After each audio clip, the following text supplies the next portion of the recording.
예. 자, 여러분 우리 540장 찬송하십시다.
반갑습니다. 안녕하세요. 반갑습니다. 우리 이영권 집사님 오랜만에 반갑습니다. 반갑습니다. 네. 새로 시작되는 또 11월 또 한 주간 여러분의 삶 속에 모든 성도들 가정가정마다 우리 주님의 크신 은총이 충만하기를 축원합니다. 네, 특별히 이제 또 가을, 겨울로 접어들면서 독감에다가 또 코로나 바이러스에다가 참 어려운 시기인데 우리 모두 성도들, 우리 이웃들 건강 하나님 지켜주시도록 우리 함께 기도하고 수속히 모든 일상 회복되고, 특별히 우리 자녀들이 학교를 가지 못함으로 정말로 힘든 것 같아요. 그죠? 수속히 일상이 회복되고, 또 우리 직장들도 사업들도 다 회복될 수 있도록, 무엇보다도 교회 또 우리 예배가 정상을 회복할 수 있도록 우리 힘써 기도하십시다. 네, 이제 우리 다 같이 기립하셔서 10장 찬송하시겠습니다.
누가 내게 있으리요? 땅에서는 주밖에 내가 사모할 자 없나이다. 내 육체와 마음은 쇠약하나 하나님은 내 마음의 반석이시요 영원한 분길이시라. 하나님께 가까이함이 내게 복이라. 내가 주 여호와를 나의 피난처로 삼아 주의 모든 행적을 전파하이다. 아멘. 오늘도 우리의 참 아버지 되시며 우리의 피난처 되시며 구원의 반석 되시는 우리 하나님을 찬양 경배합니다. 오늘도 우리의 발걸음을 인도하사 우리 하나님께 예배드리는 복된 자리로 인도해 주시니 감사합니다.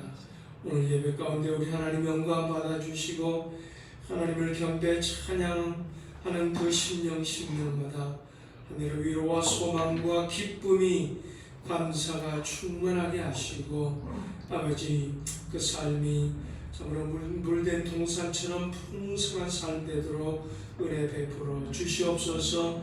오늘 예배 시종을 성령님 주관하여 주시옵소서. 예수님의 거룩하신 이름 받들어 간절히 기원하옵나이다. 아멘.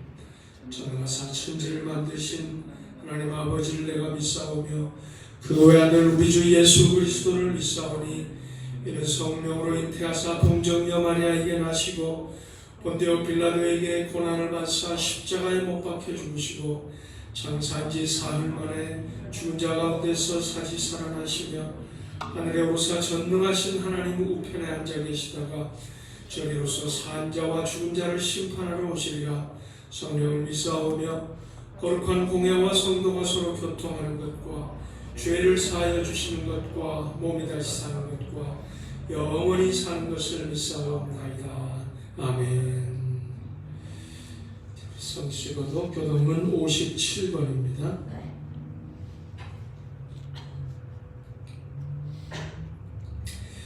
여호와여 내가 깊은 곳에서 주께 부르짖었나이다.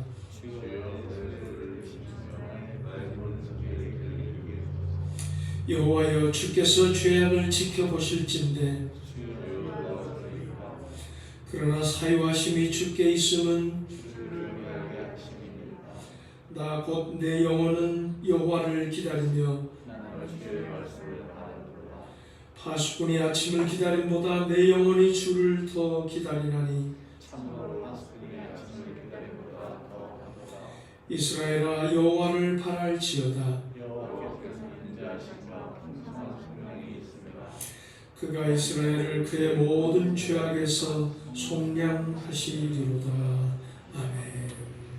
저희 함께 앉으셔서 기도하십시다. 이 코로나 사태 이 가운데 우리 모든 성도들, 우리 이웃들 우리 하나님 건강 지켜주시도록 또 속히 이 사태가 종식되어 우리의 모든 가정과 일터와 학교와 또 특별히 교회 모든 일상들이 회복될 수 있도록 특별히 우리 선교사님들 위해서 또 함께 기도해 주시고 연로하신 분들의 건강을 위해서 함께 기도해 주시고 또 이제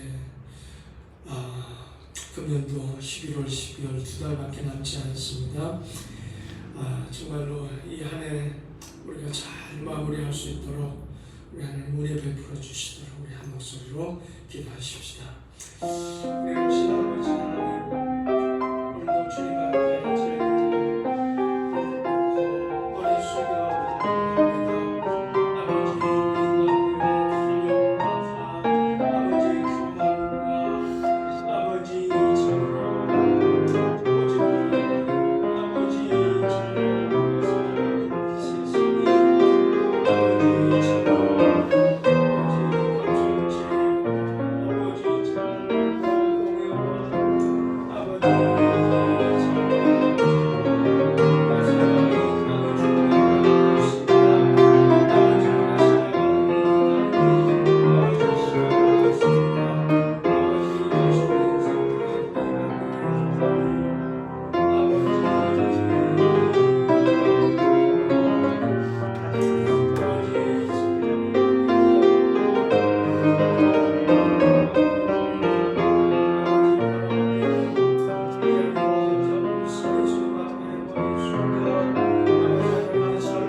오늘도 한껏 높아진 교만해진 우리의 마음 주님 십자가 밑에 또 무릎을 꿇습니다. 아버지, 우리의 고집, 우리의 정욕대로 살았던 우리의 삶을 주님 십자가 앞에 또 내려놓습니다. 아버지, 우리의 모든 죄악들을 주님의 보혈로 다시 깨끗이 씻어주시고 주님의 의의 옷을 입혀주시고 다시 한번 우리 심령 정결케 하여 주시고 우리 입술이 깨끗하게 하여 주시고 우리의 보는 눈과 아버지 듣는 귀가 복되게 하시고 아버지, 참으로 주님을 닮아가는 우리의 삶이 되도록 성령님 역사해 주시기를 간절히 원합니다. 아버지, 다시 한번 참으로 정결한 입술로 주님을 찬양하며 우리 하나님 앞에 영광 돌리는 이 시간이 되게 해 주시옵소서. 오늘 이 시간 저희들이 한 마음으로 주님 앞에 부르짖은 기도를 우리 하나님 들어 응답하여 주심으로 우리의 심령 우리의 가정마다 아버지 하나님 기쁜 찬송이 넘치게 하시고 간증이 넘치게 하시고 하나님께서 이렇게 도와주셨고 이렇게 인도하셨다는 아버지 귀한 고백들이 있게 해주시기를 간절히 원합니다. 아버지, 선교지마다 우리 아버지 하나님 특별한 은총 베풀어 주시옵소서. 아버지, 교회들마다 어려움을 겪고 있습니다. 주님 특별한 또 은총 베풀어 주시고 이 어려운 시기, 이 시련의 때를 아버지 잘 견디고 감당할 수 있도록 우리에게 믿음을 더하여 주시옵소서. 우리 심령마다 더욱더 간절함을 주시고 아버지, 참으로 사슴이 신의 물을 찾듯이 간절한 마음으로 주님을 바라보고 주님을 찾는 우리 성도들이 되게 하시고 믿음으로 능히 감당하고 승리할 수 있는 이 기간이 되게 도와주시옵소서. 오늘 예배도 주님 영광 받아주시고 아버지, 우리 가운데 함께하여 주시옵소서. 예수님의 거룩하신 이름 받들어 간절히 기도드리옵나이다. 아멘.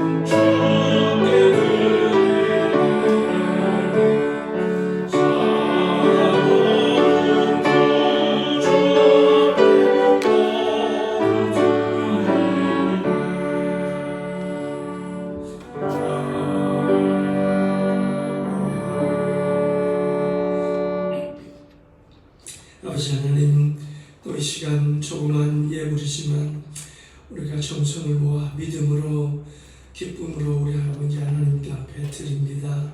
아버지, 이 귀한 예물을 기쁘게 받아주시고 예물을 드리는 심령 손길 가정 우리 하나님 하늘 문을 여시고 축복하여 주시옵소서.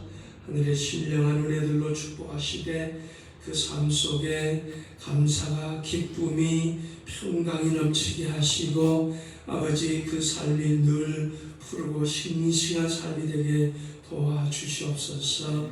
아버지, 무슨 문제든지 믿음으로 능히 감당할 수 있도록 믿음을 더하여 주시고 믿음으로 간구하고 기도하는 일들마다 우리 하나님 아름답게 응답하여 주심으로 아버지, 기쁜 귀한 간증들이 있게 해주시옵소서. 이 귀한 예물이 쓰이는 곳곳마다 우리 하나님 역사하여 주셔서 우리 하나님의 영광이 드러나고 주의 사랑이 널리 전파되고 주의 몸된 교회가 든든히 세워지게 해주시옵소서. 예수님의 거룩하신 이름 받들어 간절히 기도드리옵나이다. 아멘.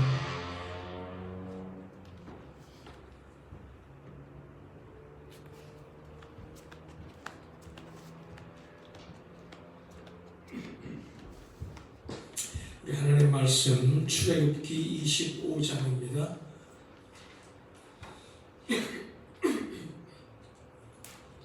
1절로 9절까지 우리 한 목소리로 봉독하십시다. 1절부터 여호와께서 모세에게 말씀하여 이르시되 이스라엘 자손에게 명령하여 내게 예물을 가져오라 하고 기쁜 마음으로 내는 자가 내게 바치는 모든 것을 너희는 받을지니라. 너희가 그들에게 받을 예물은 이러하니 금과 은과 놋과 청색, 자색, 홍색 실과 가는 배실과 염소털과 붉은 물 들인 수양의 가죽과 해달의 가죽과 조각목과 등유와 관유에 드는 향료와 분향할 향을 만들 향품과 호마노며 에봇과 흉태에 물릴 보석이니라. 내가 그들 중에 거할 성소를 그들이 나를 위하여 짓되 물은 내가 네게 보이는 모양대로 장막을 짓고 기구들도 그 모양을 따라 지을지니라. 아멘. 같이 325장 같이 기록하시죠. 325장 참석하시죠.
출애굽, 애굽, 그 이집트에서의 노예 생활에서 해방되어 홍해를 건너 약속의 땅 가나안 땅으로 행진하는 이스라엘 백성들의 그 여정은 죄와 사망의 사슬에서 해방되어 세례를 받고 영원한 하늘나라를 향해 나아가는 우리 성도들의 신앙 여정의 그림자고 모형이고 또 상징이고 거울입니다. 바로 이스라엘 백성들의 가나안을 향해 나아가는 그 광야 생활 행진은 우리 성도들의 바로 신앙 여정의 그림자요 모형이다. 바로 그런 얘기입니다. 네, 이스라엘 백성들이 애굽 노예 생활로부터 해방되기까지 스스로 한 일은 아무것도 없었습니다. 전적으로 하나님의 은혜였습니다. 애굽에 10가지 재앙을 내리시되 특별히 10번째 그 재앙 유월절 때 어린 양의 피를 문설주의 바람으로 인해서 애굽의 모든 장자들, 애굽 모든 참 가축들과 이런 그것들도 다 그 첫 새끼 장자들은 다 죽임을 받았지만 바로 어린 양의 피를 문설주 문방에 바른 이스라엘 백성들은 하나도 죽지 아니한 바로 그 재앙을 통해서 바로 이것은 십자가에서 흘리신 유월절 어린 양 예수님의 피를 바로 상징하지요. 바로 이 피의 공로로 인해서 이스라엘 백성들은 애굽에서 바로 해방이 되지요. 그렇게 구원하시고 해방시키신 이스라엘 백성들을 그렇게 구원하시고 해방시키신 하나님, 이제 너의 사슬이 풀렸으니, 이제 너희들이 자유롭게 되었으니 이제 너희들 마음대로 너희들 알아서 살아가라. 우리 하나님 그렇게 하지 않으셨습니다. 여러분, 우리 정상적인 부모들 보면은 어떻습니까? 자식을 낳아놓고 어떻게 하죠? 자, 이제 이 세상에 널 내가 낳아놨으니까 이제 내 마음대로 네 알아서 살아가라. 우리 부모들이 그렇게 하는 부모들이 있습니까? 정상적인 부모라면 그렇지 않죠.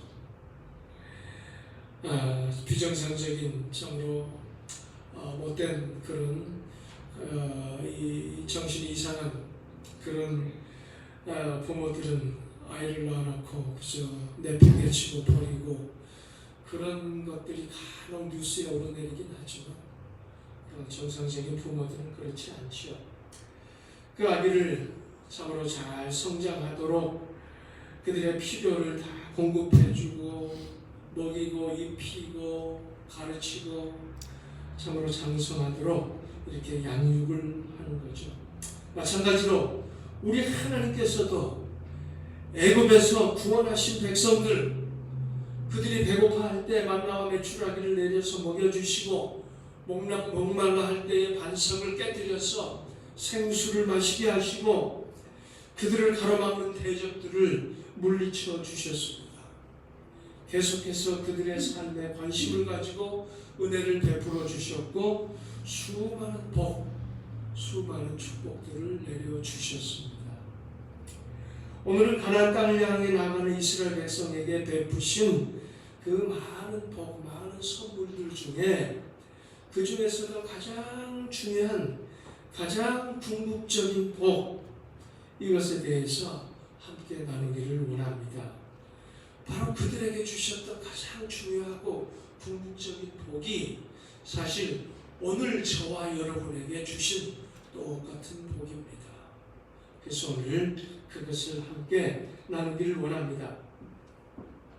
성경 퀴즈.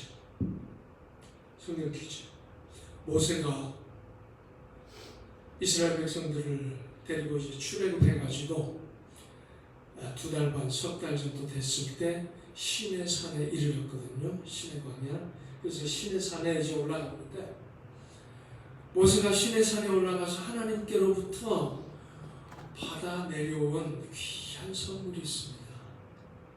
이것이 바로 사실은 이스라엘 백성들에게, 광야 이스라엘 백성들에게 내려주신 가장 귀한 선물이고 또한 오늘 저와 여러분에게 주신 가장 귀한 선물, 가장 귀한 복입니다. 자, 하나님께서 모세에게 주신 그 귀한 복 선물, 이스라엘 백성들에게 주신 귀한 선물 복, 모세가 시내산에서 받아 내려온 그 복이 무엇이었습니까? 귀한 선물 무엇이었죠? 다 알잖아요. 뭐죠? 십계명. 맞습니까? 예, 십계명. 사실은 십계명만이 아니죠. 십계명 돌판이지만 또 그 보면은 그 외에 여러 가지 그 율법들을 주셨거든요. 근데 그 모든 것을 요약한 것이 결국은 십계명, 그리고 그 십계명을 기록한 돌판을 모세에게 주어서 그것을 모세가 들고 내려오잖아요. 모세가 시내산에서 십계명을 받아 내려왔다. 맞는 말씀입니다. 자, 그런데 그렇게만 말씀하면은 100점짜리 대답이 아니고 50점짜리 대답입니다. 사실 모세에게 주신, 모세가 받아 내려온 그 선물, 복은 십계명, 율법만이 아니었어요. 또 무엇이 있었습니까? 또 무엇이 있었을까요? 무엇이 있었느냐면은 바로 오늘 출애굽기 25장 나오잖아요. 25장. 무릇 내가 네게 보이는 모양대로 장막을 짓고 기구들도 그 모양을 따라 지을지니라. 모세가 이제 내려가서 백성들과 함께 지을 성막, 증거막, 그것의 설계도, 이것을 하나님께서 모세에게 주어서 내려보낸 겁니다. 그래서 모세가 시내산에서 받아 내려온 것은 바로 율법, 십계명과 더불어서 바로 이스라엘 백성들과 함께 지을 하나님의 성막, 이것에 대한 설계도를 바로 받아 내려왔다라는 그런 사실입니다. 자, 간단히 말하면 율법과 성막, 이것을 받아 내려왔다는 그런 얘기죠. 그 성막과 성막의 설계도와 함께 성막에서 드려질 제사 제도, 이런 것들을 받아서 내려온 것이죠. 자, 이것이 바로 이스라엘 백성들에게 주신 가장 크신 복, 궁극적인 복이었어요. 그들에게 만나 메추라기를 주시고 생수를 주시고 여러 가지 복을 주셨지만 사실 가장 크고 궁극적인 복은 그들에게 말씀을 주셨다. 그들에게 성막을 주셨다. 바로 그들에게 주신 율법과 성막이야말로 가장 큰 복이다 라는 그런 얘기입니다. 이것이 왜 그들에게 가장 큰 복인지 그것을 이제 우리가 말씀을 통해서 나누기를 원합니다. 오늘은 첫 번째로 율법에 대해서 말씀을 나누도록 하겠습니다. 이 두 가지 다 말씀드리려니까 너무 시간이 걸 것 같아서 오늘은 먼저 율법에 대한 그런 말씀을 드리려고 합니다. 여러분, 율법이라는 것이 무엇입니까? 십계명이라는 것이 무엇입니까? 혹은 또 성경 말씀이라는 것이 무엇입니까? 율법은, 계명은 간단히 말씀드리면 하나님께서 그의 백성들에게 주신 삶의 법칙입니다. 하나님께서 그의 백성들에게 주신 삶의 법칙이죠. 여러분, 하나님께서 누구에게 율법과 십계명을 주셨다고요? 애국 백성에게 주셨나요? 아말렉 백성에게 주셨나요? 가나안 땅에 살고 있는 일곱 백성에게, 그 족속에게 주셨나요? 아니요. 하나님의 선민 이스라엘 백성에게 주셨어요. 이스라엘 백성에게. 물론 오늘 우리 영적 이스라엘이잖아요. 오늘 우리는 아브라함의 그 믿음 안에 속하는 영적 이스라엘 백성인데, 하나님 그 계명 율법을 이스라엘 백성에게 주셨다. 하나님의 백성에게 주셨다. 자, 그런데 그 이스라엘 백성에게 하나님께서 이 계명을 언제 주셨습니까? 율법을 언제 주셨습니까? 이스라엘 백성들이 애굽 땅에서 노예 생활하고 있을 때? 그때 주셨습니까? 아닙니다. 언제 주셨죠? 노예 생활에서 해방되고 홍해를 건너서 가나안 땅을 향해서 나아가는 그들에게 주셨습니다. 여러분, 이것을 요약하면은 십계명 율법은 노예에서 해방되고 홍해를 건넌 가나안 땅을 향해 행진하는 이스라엘 백성들, 하나님의 백성들에게 주신 것이다 라는 그런 얘기입니다. 출애굽한 백성, 그 무슨 얘기예요? 다른 말로 얘기하면 구원받은 백성, 하나님의 백성된 자들에게, 구원받은 하나님의 백성된 자들에게 주신 것이 하나님의 계명, 하나님의 율법이다라는 말씀입니다. 이것을 다른 말로 표현하면, 다르게 얘기하면은 율법을 지키고 십계명을 지킴으로써 하나님의 백성, 이스라엘 백성이 되는 것이 아니라 이스라엘 백성 된 자들, 해방되고 구원받고 홍해를 건너 구원받고 하나님의 백성 된 자들에게 계명을, 율법을 주셨다라는 그런 얘기입니다. 이것을 또 다르게 얘기하면 이렇게 율법 십계명을 지키고 살면 구원받고 하나님의 백성, 하나님의 자녀가 될 수 있다, 이런 의미가 아니라는 얘기예요. 무슨 얘기죠? 하나님의 자녀 되고 구원받는 것은 전적으로 뭐라고요? 은혜로 되었다. 출애굽한 백성들이 자기네들이 노예에서 해방되고 홍해 건너기 위해서 한 일이 아무것도 없습니다. 그러나 하나님께서 은혜로 그들을 구원하셨고 하나님의 백성이 된 것이죠. 율법을 지킴으로 구원받고 하나님의 백성이 된 것이 아닙니다. 구원받고 하나님의 백성 된 홍해를 건넌 그들에게 율법이 주어졌다는 얘기입니다. 이제 너희들이 구원받고 하나님의 백성이 되었으니 하나님의 백성답게 살아가라 라고 주신 것이 율법이고 계명이다 라는 그런 얘기입니다.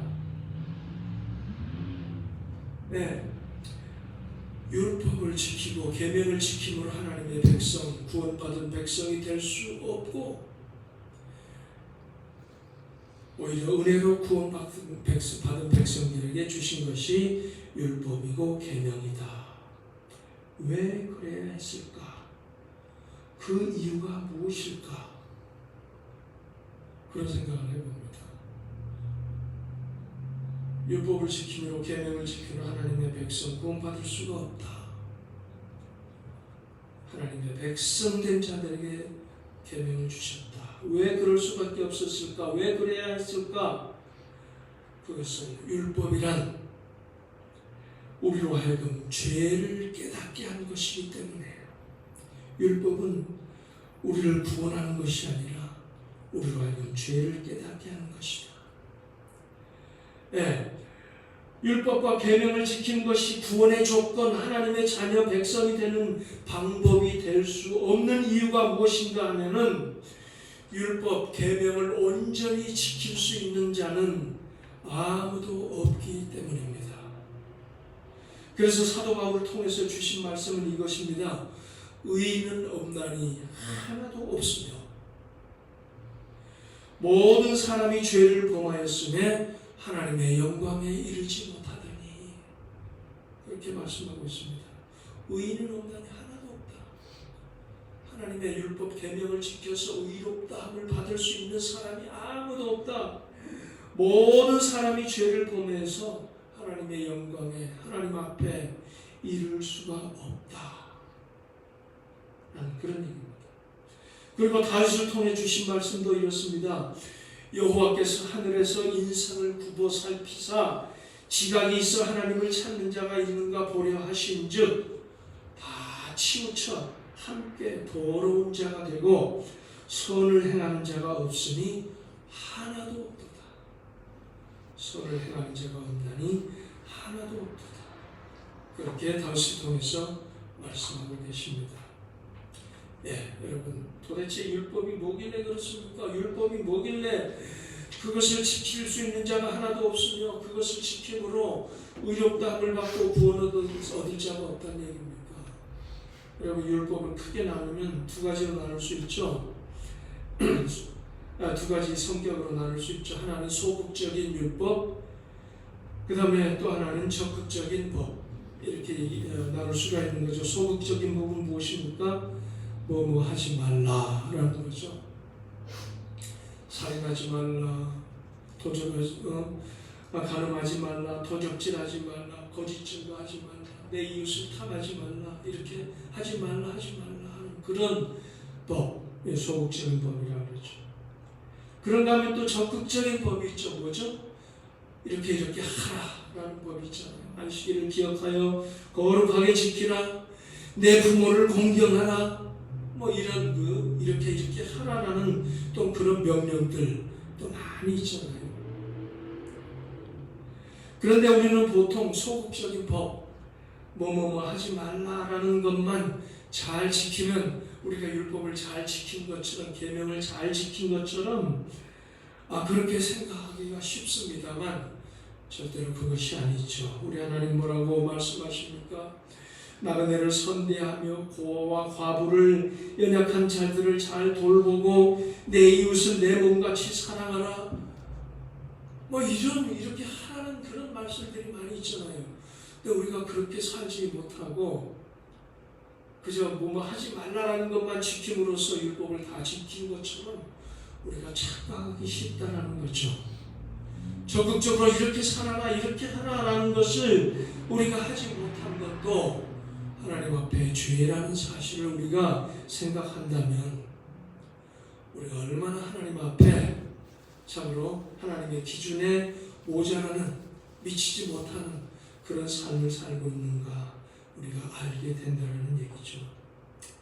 예수님이 이렇게 말씀하셨습니다. 옛사람에게 말한 바 살인하지 말라, 누구든지 살인하면 심판을 받게 되리라 하였다는 것을 너희가 들었으나 나는 너희에게 이르노니 형제에게 대하여 노하는 자마다 심판을 받게 되고, 형제에게 화내고 형제를 미련한 놈이다, 예를 들면 그렇게 형제에게 화내는 그런 자마다 심판을 받는다는 거예요. 또 간음치 말라 하였다는 것을 너희가 들었으나 나는 너희에게 이르노니 여자를 보고 음욕을 품는 자마다 마음에 이미 간음하였느니라. 구약보다도 오히려 신약에 와서 예수님의 말씀은 더욱더 아주 그냥 강하게 말씀하시는 그런 것을 우리가 보게 됩니다. 이런 하나님의 기준, 예수님의 기준 앞에서 나는 율법을, 계명을 다 지킨 의인입니다, 그러니 나를 구원해 주십시오, 그럴 수 있는 자가 아무도 없다는 얘기입니다. 그래서 율법을 지킴으로 인해서 구원받고 하나님의 백성이 될 수 있는 자는 아무도 없고, 그것이 구원의 조건이 될 수 없고, 그렇게 구원받을 수 있는 인생이 아무도 없다는 얘기입니다. 그렇기 때문에 율법을 지킴으로 구원을 얻겠다, 너희들이 이런 율법, 이런 계명을 지켜야 구원을 얻는다, 그렇게 할 때 구원받을 수 있다 라는 생각, 그런 가르침, 그런 교리, 이것은 터무니없는, 전혀 가당치 않은 그런 가르침이요, 그런 교리다라는 얘기입니다. 그런데 아직도 그렇게 가르치는 그런 이런 가르침들이 있지요. 그러나 절대 계명은, 율법은 구원받은 백성들에게 주신 것이다, 그것을 지킴으로 구원받는 것이 아니다 라는 사실을 우리가 알아야 됩니다. 그러면 율법을 주신 목적은 무엇이라고요? 율법을 주신 목적 크게 두 가지로 생각할 수 있는데 이렇습니다.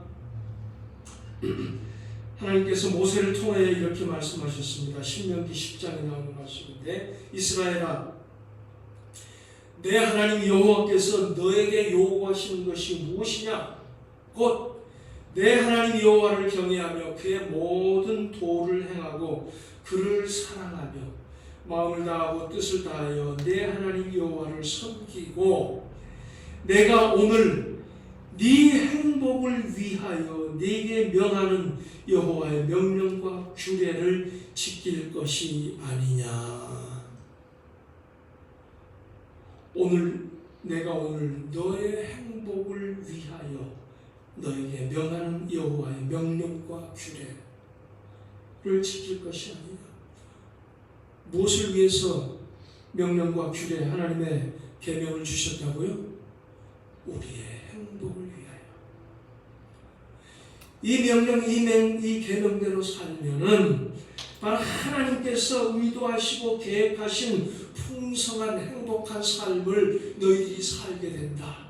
그것을 위해서 구원받은 백성들이 그렇게 복된 삶을 살아가도록 하기 위해서 이 계명을 말씀을 주셨다라는 그런 얘기입니다. 목적이 그거라는 얘기죠. 이제 은혜로 구원받은 백성들이 정말 하나님 사랑 안에서 하나님의 그 크신 은혜, 그 계획 안에서 풍성한 복을 받아 누리면서 살아가도록 주신 법칙이 바로 율법이요 계명이요 하나님의 말씀이다라는 그런 얘기입니다. 자, 그런데 또 하나의 중요한 목적, 중요한 율법의 역할이 있습니다. 그것은 바로 우리는 하나님 앞에서 어쩔 수 없는 죄인임을 깨닫게 하는 것. 이것이 또한 율법을 주신 중요한 목적입니다. 그래서 사도 바울을 통해서는 이렇게 말씀합니다. 그러므로 율법의 행위로 그의 앞에 의롭다 하심을 얻을 육체가 없나니. 무슨 얘기예요? 율법의 행위로, 율법을 지킴으로 하나님 앞에서 의롭다 함을 얻고 구원받을 사람이 구원받을 육체가 없나니 율법으로는 죄를 깨달음이니라. 율법으로는 죄를 깨달음이니라. 네. 이것은 마치 그렇습니다. 우리가 엑스레이를 찍으면, 엑스레이 사진 찍으면 어떻게 되죠? 우리 눈으로 볼 수 없는 우리 속의 뼈와 관절과 우리 몸속의 장기들, 이런 모습들이 드러나지 않습니까? 바로 우리가 율법 앞에 서면 우리의 삶 속에, 우리의 마음 속의 죄들이 드러난다라는 그런 얘기예요. 그러면 우리가 죄인임이 드러나고, 우리가 죄인임을 알게 되고, 그런 율법을 우리에게 주셨다라는 것은 우리에게 재앙이요 불행이 아닌가? 율법을 보니까 내가 죄인이고 참 멸망받아 마땅한 사람이고, 그런 율법을 하나님께서 주셨네. 재앙 아닌가요? 불행 아닌가요? 그것이 아니라는 얘기죠. 바로 이것이 진정한 복이라는 얘기예요. 우리로 하여금 바로 죄인임을 깨닫게 해주는 것, 이것이 복이라는 거죠. 왜 그렇습니까? 그것은 바로 우리를 그리스도께로, 하나님의 은혜 아래로 인도하기 때문입니다. 우리가 죄인임을 모르면, 죄인임을 인정치 않으면 하나님의 용서, 예수님의 보혈의 은혜의 필요성을 우리가 느낄 수가 없는 거죠. 그런데 율법은 우리가 죄인임을 깨닫게 하고, 너는 하나님의 용서가 필요한 자구나, 구원의 은혜가 필요한 자구나 라는 것을 알게 하고 우리를 그리스도에게로 인도하기 때문에 바로 율법이 복이 된다라는 그런 얘기입니다. 마치 우리가 엑스레이 앞에서 내 몸에 이상이 드러날 때 우리는 어떻게 됩니까? 이 엑스레이를 찍었더니 내 몸속에 이런 병이 있고 뭐가 잘못됐네, 이거 괜히 엑스레이 찍었네, 이 엑스레이 참으로 몹쓸 기계네, 그렇게 생각하지 않지요. 어떻게 합니까? 엑스레이에서 드러난 그 이상, 이것을 발견하고 우리는 의사를 찾아가죠. 의사 선생님, 엑스레이를 찍어보니 이런 병이 있네요. 날 고쳐주세요. 엑스레이가 나를 고치는 것이 아니라, 나를 살리는 것이 아니라, 나를 고치고 살릴 수 있는 누구에게로? 의사에게로 우리를 인도하게 되는 거죠. 바로 율법의 목적, 율법의 역할이 바로 또 하나의 목적과 역할이 바로 그렇다는 거죠. 율법 자체가 우리를 구원하지 못합니다. 율법을 지킴으로 우리가 구원받지 못합니다. 그럴 육체가 없습니다. 그러나 그 율법이 우리로 하여금 죄를 깨닫게 하고 하나님의 용서와 우리 주님의 은혜가 필요한 줄 알고 하나님께로, 예수님의 보혈의 은혜 아래로 우리를 이끌어주기 때문에 바로 이 율법이 우리에게 귀한 복이다라는 그런 얘기예요. 이 세상 재물이 우리에게 그런 복을 줄 수 있나요? 이 세상 어떤 명예나 권세나 이 세상 어떤 학식이 우리를 그런 그 은혜 아래로 이끌어가나요? 그렇지 않습니다. 하나님의 말씀, 계명이, 율법이 우리를 하나님의 은혜, 그리스도의 보혈의 은혜 아래로 우리를 인도하기 때문에 율법이 우리에게 주신 큰 복이 된다라는 그런 얘기입니다.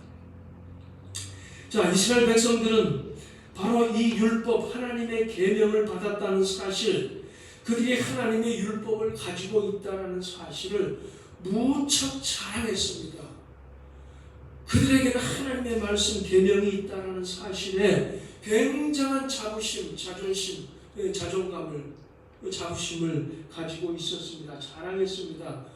그래서 이방인들을 향해서는 너희들에게는 하나님의 율법이 없지 않느냐? 너희들은 하나님의 율법 밖에 있는, 하나님의 말씀 밖에 있는 사람들이다 라면서 이방인들을 멸시했습니다. 우리에게는 하나님의 약속의 말씀이 있고 계명이 있다. 우리는 그 계명, 약속의 말씀을, 율법을 가진 그런 백성이다 하면서 자랑했고 자부심을 가졌고 거기에 자존심을 가지고 있었습니다. 나중에 그런 자존심이 좀 잘못된 길로 가서 오히려 하나님의 징계를 받고 그런 일은 있었지만, 네, 그렇습니다. 하나님의 율법 계명을 받았다는 사실, 그것을 소유하고 있다는 사실은 참으로 복되고 자랑할 만한 일입니다. 이 세상 그 무엇을 받아 소유하고 있는 것보다도 더 복되고 자랑스러운 그런 일입니다.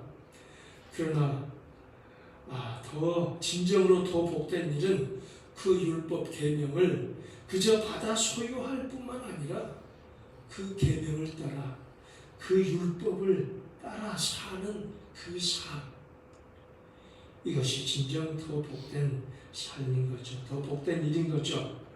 여러분, 이 계명, 이 말씀이, 그 내용이 믿어지고 이 말씀이 참으로 나에게 주어진 것이다 라고 여러분이 믿어진다면 여러분 무엇을 확신해도 좋겠어요? 나는 구원받은 하나님의 백성, 하나님의 자녀구나 라는 것을 여러분 확신해도 좋습니다. 왜 그렇습니까? 이 계명, 이 율법은 누구에게 주신 거라고요? 하나님의 자녀, 하나님의 백성, 구원받은 백성에게 주신 것이기 때문에 이 말씀이, 이 계명이, 이 성경이 믿어지고 이게 나에게 주신 거다라고 믿어진다면은 여러분 구원받은 하나님의 백성이요 하나님의 자녀다라는 것을 여러분 확신하시기 바랍니다. 그 가운데 기뻐하시기 바랍니다. 그리고 우리에게 주신, 우리가 가진 율법, 계명, 말씀, 성경이 이 세상 그 무엇과도 바꿀 수 없는 소중하고 복된 것임을 확신하시기 바랍니다. 여러분 무엇을 자랑하시겠습니까? 여러분 이 계명, 이 말씀, 이 율법에는 우리 하나님의 귀한 약속이 있는 말씀입니다. 우리를 향한 놀라운 사랑의 말씀입니다. 하나님을 더 깊이 알아가고 예수님께 더 가까이 나아가게 하는 복된 말씀입니다. 여러분 우리에게 내세울 참 자존심, 참 자랑이 있다면 바로 이것 아니겠어요? 여러분 무엇을 자랑하겠어요? 여러분 가진 재물을 자랑하겠어요? 아름다운 집을 자랑하시겠습니까? 재능이나 학식 자랑하겠어요? 가문이나 혈통 자랑하겠어요? 나는 하나님의 약속의 말씀을 가지고 있다.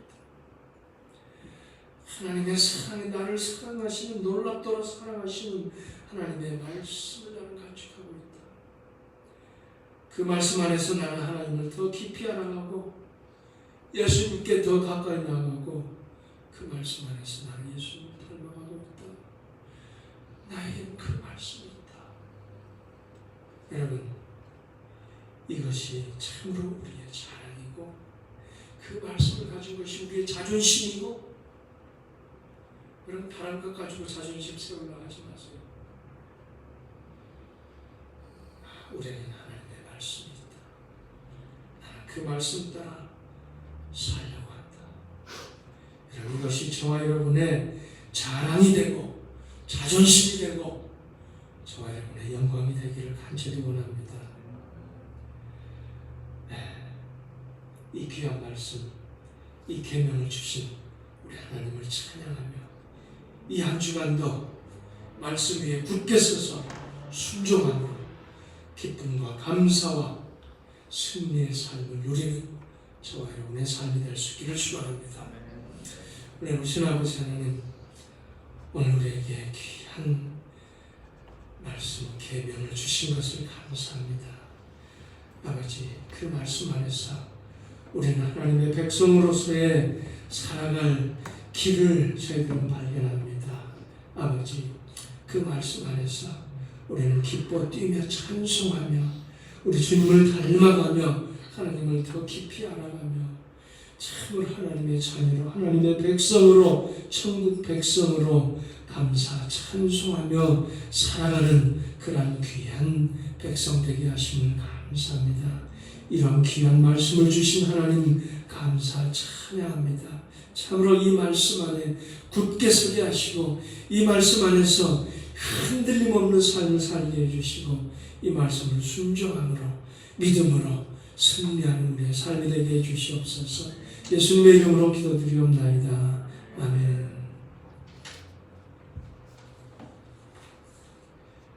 390장 찬송하십시오.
이제는 우리의 기쁨, 우리의 소망, 우리의 생명 되신 우리 주 예수 그리스도의 무한하신 은혜와 그 아들을 우리에게 아낌없이 보내주신 아버지 하나님의 극진하신 사랑과 오늘도 믿음 안에서 은혜로 받은 그 구원을 즐거워 찬양하며 날마다 믿음 안에서 승리의 삶을 살 수 있도록 우리에게 날마다 힘을 주시고 믿음을 더하시는 우리 성령님의 감동하심이 오늘 우리 하나님 앞에 예배드리며 머리 숙인 심령들마다 이 예배에 참여하는 모든 그 영상으로 또 이 예배에 참여하는 모든 심령 그 가정들마다 이제로부터 영원토록 함께 하실지어다.